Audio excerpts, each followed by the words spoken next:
Nintendo forcing a major speedrun charity to remove its games. A charity. Yeah. We're not talking. One, we're not talking about Nintendo increasing the prices for the Switch 1 and the OLED. We're not talking about that. That's amongst the slew of many things that we're talking about Nintendo being a pretty fucking shitty company. Yeah. All right? Yeah. We're talking about a charity that potentially can save people's lives. Mm-hmm. All right? Yeah. Like, all right, we know that Nintendo is greedy and scummy. We know that they're suing, what's it called again? Nintendo and the Pokemon company as suing Palworld. We know that shit already. We know they're greedy as fuck. $80 game. Yeah, we know. $90 controller. Yeah, I get it. All right? Yeah, you guys are greedy. But charity? You fucking serious, bro? Nintendo issued a warning to speedrunning charity event in Japan, which led to organizers pulling its games from their lineup. As the biggest charity speedrunning series in Japan, many had been looking forward to the RTA Summer 2025 event. The marathon, which takes place from August 9th, which is today, as of talking about this, to August 15th, first showcased a lineup of games back in June.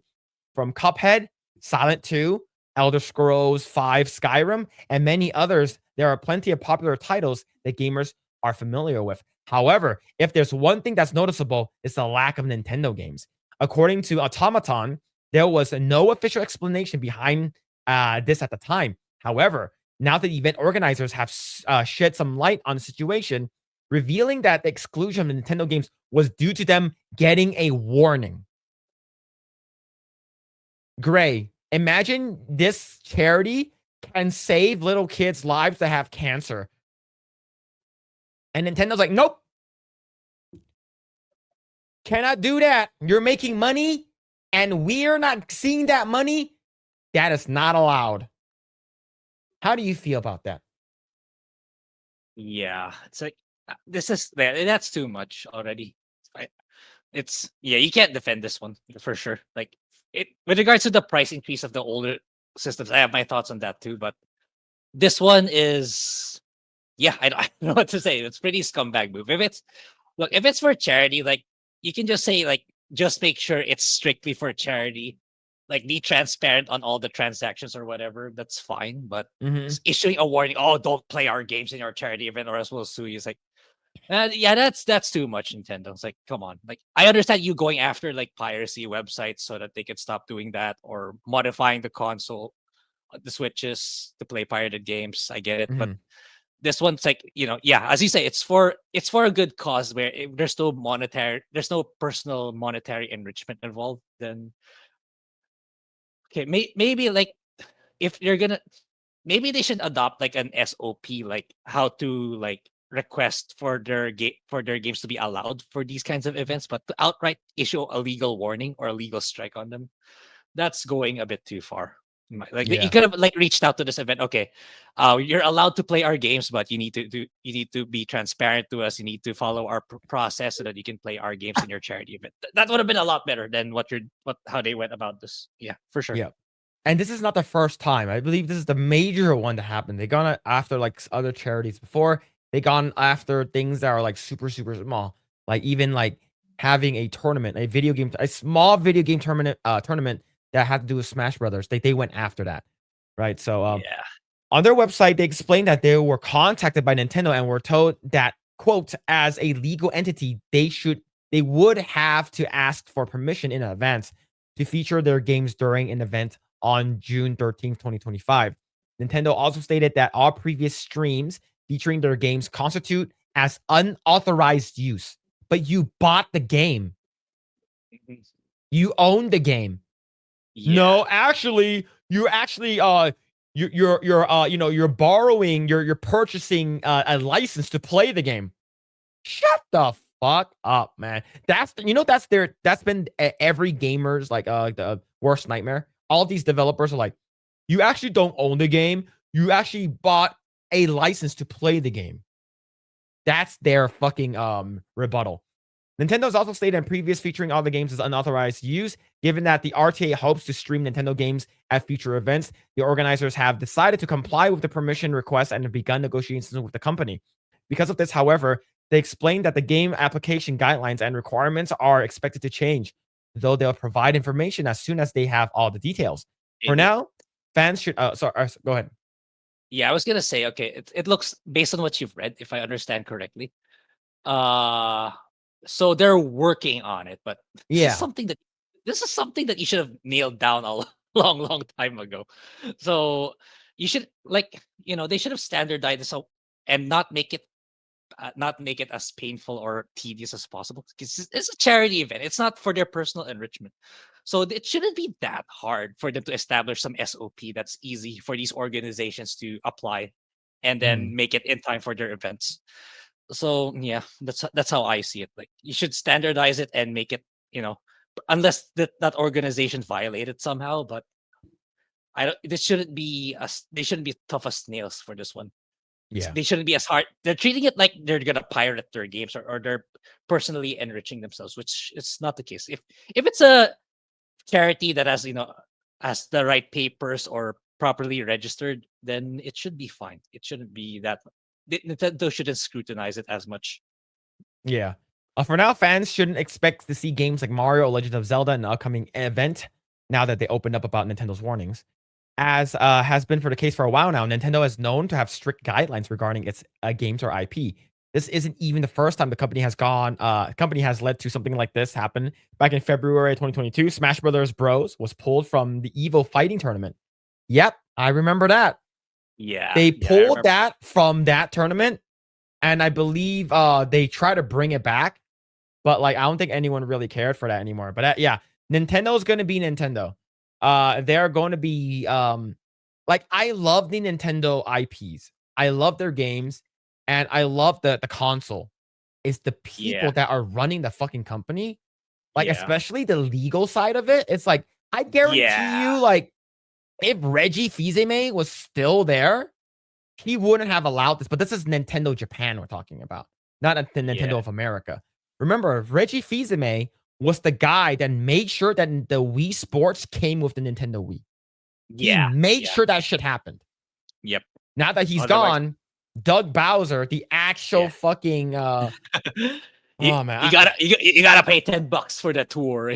Switch to. yeah. Yeah, Oh, that's what I cannot defend. Yeah. are you going to play Cripple Ball? Nah. Okay. No way. But it looks good though. Don't you want to? You don't want to play Does Cripple it? Ball? Does it? Does it look good? No. Yeah. No, the thing is that like Nintendo, I don't really care No, about Nintendo stuff. Like but the like indie world, I completely skipped it. I didn't even watch it. yeah, I watch it in my secondary monitors. Wasn't that great, but in terms of the three right now, they're doing the best. But it's hard to deny that they're making a lot of wrong mistakes too. Like Yeah. the $80, like that's their prerogative, and it's very very game dependent anyway. So I don't. For me, it's not that much of a big deal. So it's like if you really don't want to, if you really think it's too expensive, then just simply don't buy it.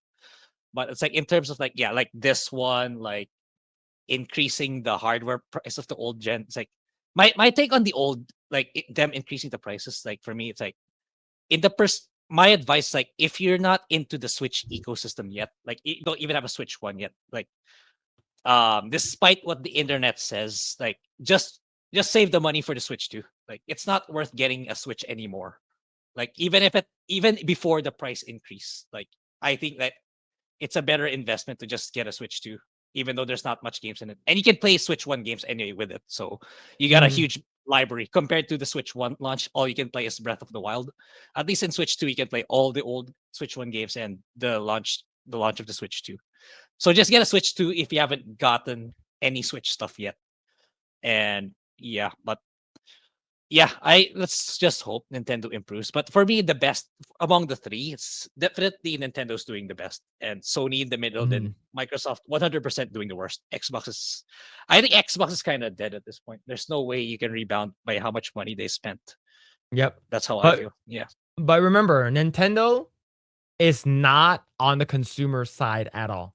Remember that. Keep this in your mind. Yes, I am the problem. I have 2 Nintendo Switch 2s.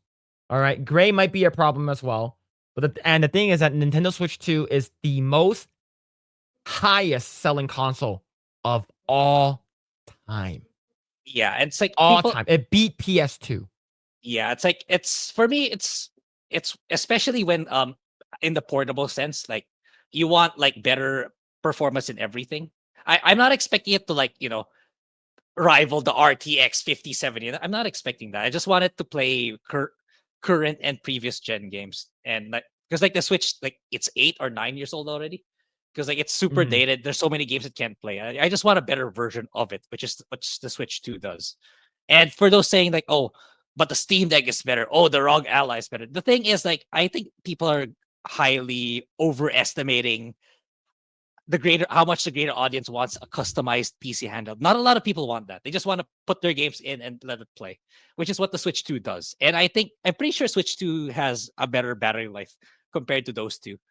So Mhm. yeah, there's always gonna be. I still think Switch 2 is gonna be great over time. It's just that they cost a lot of outrage with the $80 price tag. They were the pioneers for the $80 price tag with Mario Kart. Yep. And yeah, But yeah, here's the that's thing all I have. though. Here's the thing. You don't have enough money to buy a Nintendo Switch 2? The Switch 1 is still available. They said this It's back in April. And yeah, yeah. now it's like, hey, we raised the Well, prices of an 8-year-old console. This is Nintendo's greedy this is the fucking greedy shit, man. An yeah, but 8-year-old console, you raise it by $50, you raise it by 40, and you raise it by 30. I know you're yeah, trying to push people to buy the Switch 2, but this is fucking yeah. scummy as fuck, man.